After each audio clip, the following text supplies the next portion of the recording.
Bienvenidos a The Debate. Hoy nos adentramos en un momento que muchos consideran casi existencial para Bitcoin. Después de tocar un cielo de $126.000 en octubre de 2025, hemos sido testigos de un desplome de más del 50%, llegando a cotizar en 60.000 a principios de este mes. Una caída vertiginosa que ha dejado al mercado en estado de shock. Y que, desde luego, ha dividido drásticamente a los expertos, lo que nos obliga a plantear la pregunta fundamental que vamos a analizar hoy. ¿Es este el principio del fin de las criptomonedas? O sea, el estallido definitivo de una burbuja que siempre estuvo destinada a pinchar? ¿O por el contrario, estamos ante una muestra más de su volatilidad característica y, para algunos, una oportunidad de inversión histórica? Una pregunta crucial, desde luego. Mi postura va a ser que esta volatilidad, aunque sea dolorosa, es inherente a un activo tan joven y tan disruptivo. Voy a argumentar que sus fundamentos a largo plazo, que se basan en una escasez matemática y en el deterioro, digamos, programado de las monedas fiduciarias, no solo siguen intactos, sino que se ven reforzados por la situación actual. Y yo pues sostendré la visión contraria, que esta crisis no es un ciclo más. Es la prueba empírica de las debilidades intrínsecas de Bitcoin, y específicamente su estrepitoso fracaso como el activo refugio que prometía ser, y el riesgo, que ahora es muy real, de que haya entrado en una espiral destructiva de la que esta vez podría no salir. A ver, vayamos al fondo del asunto, porque esta caída no es una simple corrección. Para mí, es la confirmación de lo que críticos como Jemima Kelly del Financial Times llevan años advirtiendo, y es que Bitcoin sencillamente carece de valor intrínseco. Si analizas de dónde viene su precio, te das cuenta de que no hay nada detrás. No es una empresa que genere beneficios, no es un bono que pague intereses, no tiene un uso industrial que lo respalde. Su valor, como el de los tulipanes en el siglo XVII, depende única y exclusivamente de la psicología del mercado, de que mañana llegue alguien dispuesto a pagar más. Y esa cadena de fe, pues parece que se ha roto. Pero el golpe de gracia, para mí, lo da el análisis de Michael Burry. El inversor que predijo la crisis de 2008. Siempre es un nombre que genera titulares. Exacto. Y lo que Burry señala es demoledor. Bitcoin ha fallado en su promesa central, en su narrativa principal. Es que se nos vendió como un seguro, como un oro digital, que nos protegería de la inflación y de la inestabilidad. ¿Y qué ha pasado? Pues que los datos son tozudos. Desde mediados de 2025, en un entorno de nerviosismo económico, mientras el SP500 aguantaba e incluso subía, Bitcoin se desplomaba sin piedad. No solo no protegió, sino que actuó como un acelerante de las pérdidas. Y esto, sumado al salvaje apalancamiento que imperó en el ecosistema, nos coloca al borde de lo que Burry llama una espiral de la muerte, o sea, caídas de precio que activan liquidaciones forzadas que a su vez hunden más el precio. Es un castillo de naipes y el viento ha empezado a soplar con fuerza. Creo que carece de perspectiva histórica y que, confunde los plazos. Entiendo la lógica de lo que dices, pero creo que mezcla dos conceptos que hay que separar claramente. Lo que estamos viendo, por dramático que sea, no es un fenómeno nuevo. La historia de Bitcoin es una sucesión de caídas brutales, del 50%, del 70%, incluso del 80%. Ocurrió en 2019, volvió a pasar en 2022, y de cada una de esas crisis ha resurgido con más fuerza, hasta alcanzar nuevos máximos históricos. Dan Morehead, de Pantera Capital, que lleva invirtiendo en este espacio más de una década, insiste en la diferencia crucial entre volatilidad y riesgo. Una diferencia que para quien ha perdido la mitad de su patrimonio puede sonar un poco teórica, ¿no crees? Desde luego, a corto plazo es doloroso. No lo niego. Pero para un inversor con un horizonte temporal de años, estas fluctuaciones son, y cito a Morgan, solamente ruido. El argumento de fondo, la tesis de inversión a largo plazo en Bitcoin, no ha cambiado un ápice. Sigue basándose en su escasez programada. Solo existirán 21 millones. Punto. No se pueden imprimir más. Y esta propiedad, esta certeza matemática, se vuelve cada vez más valiosa si la pones en contraste con la política monetaria de los gobiernos. Estados Unidos acumula una deuda de billones, déficits crónicos, y su única herramienta es darle a la impresora de dinero. Esa devaluación constante e inevitable de las monedas fiduciarias es el verdadero motor del valor de Bitcoin. Por eso, lo que para muchos es una crisis terminal, para otros es una oportunidad de compra. Perdona, pero es que ese argumento no se sostiene por ningún lado. La defensa de la perspectiva histórica y el ruido ignora el elefante en la habitación, el hecho más relevante de esta crisis. La narrativa del activo refugio ha quedado completamente destrozada. Y no es una cuestión de opinión, son datos. Se suponía que en un entorno como el actual, con todas las alarmas sonando sobre la sostenibilidad de la deuda de Estados Unidos y burbujas en otros sectores, Bitcoin debía brillar. Debía ser el puerto seguro. ¿Y quién definió ese plazo? ¿Quién dijo que tenía que ser un refugio en una ventana de 3 o 6 meses? No es una cuestión de plazo, es una cuestión de comportamiento. En el momento de la verdad, cuando los inversores buscaban protección, Bitcoin no solo no la ofreció, sino que se comportó como el más arriesgado de los activos especulativos, cayendo más y más rápido que el Nasdaq. ¿De qué te sirve un bote salvavidas que se hunde antes que el propio Titanic? Esa divergencia con el S&P 500 no es ruido, es una evidencia irrefutable de que su correlación con los activos de riesgo es altísima precisamente cuando no debería serlo. Ha fallado su examen final. Insisto en que estás confundiendo la protección contra la volatilidad del mercado a corto plazo con la protección contra la devaluación monetaria a largo plazo.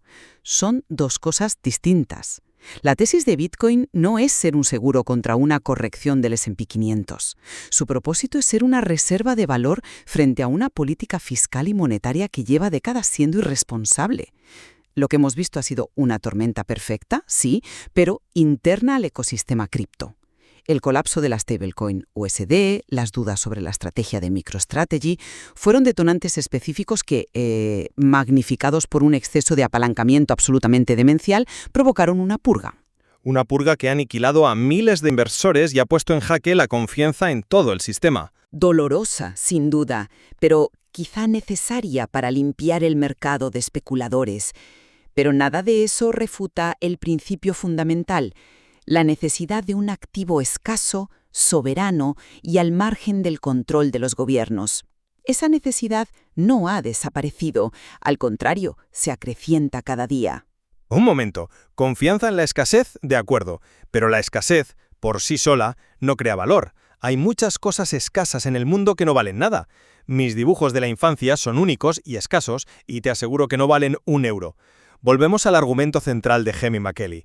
¿Dónde está el anclaje de ese valor? ¿Qué lo sostiene más allá de la creencia colectiva? El anclaje es la demanda de un activo monetario que no puede ser degradado.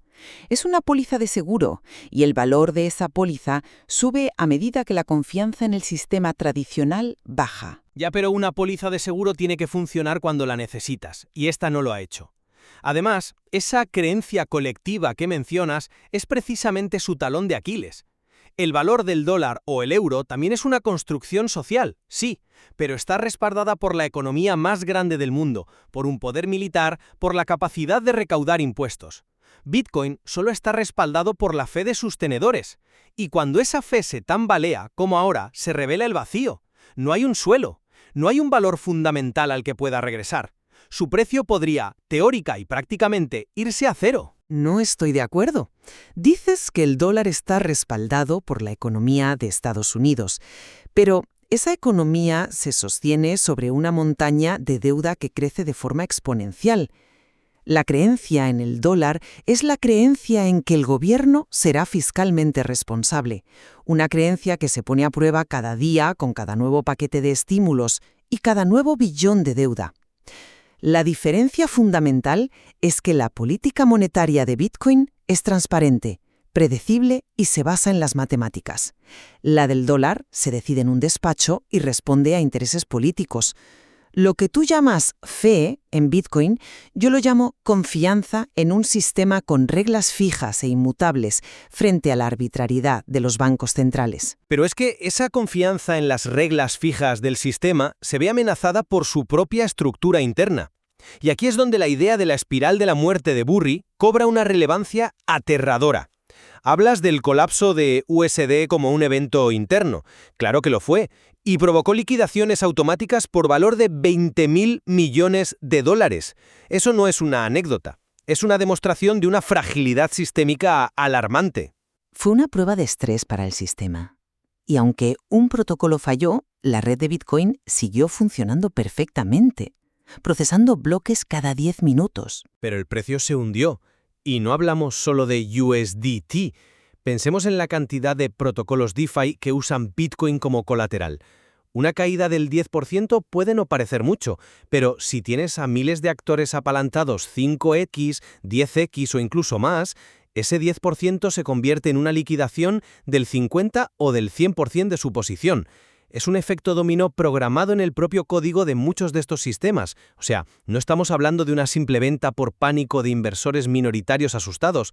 Hablamos de una cascada de liquidaciones forzadas, automáticas y programadas, que puede arrastrar a todo el ecosistema al colapso total. No es una purga, es un riesgo existencial. A ver, aquí te doy la razón en una cosa. El tema del apalancamiento es una auténtica locura. Magnifica las caídas de una forma brutal, no hay duda. Pero yo lo veo de otra forma. No es un fallo del sistema, es un mecanismo de purga. Estos eventos, aunque extremadamente dolorosos, expulsan del mercado a los actores sobreapalancados, a los turistas y a los especuladores, dejando una base de tenedores mucho más sólida, con mayor convicción y un horizonte a largo plazo. ¿Y cuántas purgas de este tipo puede soportar el sistema antes de que la confianza se evapore por completo? Cada ciclo de estos deja un reguero de víctimas que no volverán a confiar jamás. Es un patrón histórico que se repite. Y es curioso observar que los críticos más feroces, los que anuncian el apocalipsis, aparecen siempre después de las grandes caídas, cuando el pesimismo es máximo, nunca antes. Los inversores con experiencia, como ese famoso banquero que decía que cuando hay sangre en las calles, es momento de comprar, entienden que estos puntos de capitulación máxima suelen ser los mejores puntos de entrada, no de salida. Dan Morehead no solo lo teoriza, lleva una década gestionando miles de millones y demostrando que se puede navegar y beneficiarse de estos ciclos de pánico y euforia.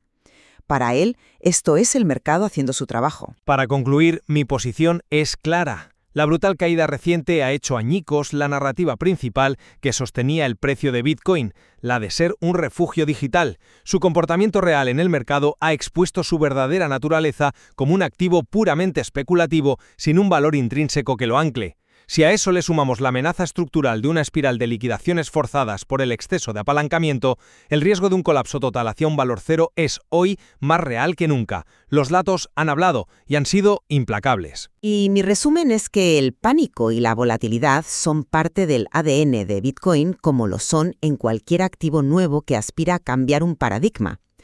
Centrarse en el ruido del corto plazo, en los gráficos de los últimos meses, es perder de vista la señal a largo plazo, el envilecimiento constante e inevitable de las monedas de los gobiernos, la escasez demostrable de Bitcoin y su naturaleza descentralizada lo posicionan como una reserva de valor esencial para el futuro. Este ciclo bajista, como todos los anteriores, es una dura prueba de resistencia y, para los inversores con convicción y perspectiva, una clara oportunidad. Podemos coincidir entonces en que Bitcoin se encuentra en una encrucijada crítica. La discrepancia fundamental entre nuestras visiones es si su propuesta de valor a largo plazo, basada en la escasez, ha quedado invalidada por su comportamiento reciente como un activo de riesgo extremo. Exactamente. El material que hemos analizado hoy presenta argumentos sólidos y, basados en datos para ambas posturas. Si la caída actual es el principio del fin o una simple y dolorosa parada en el camino,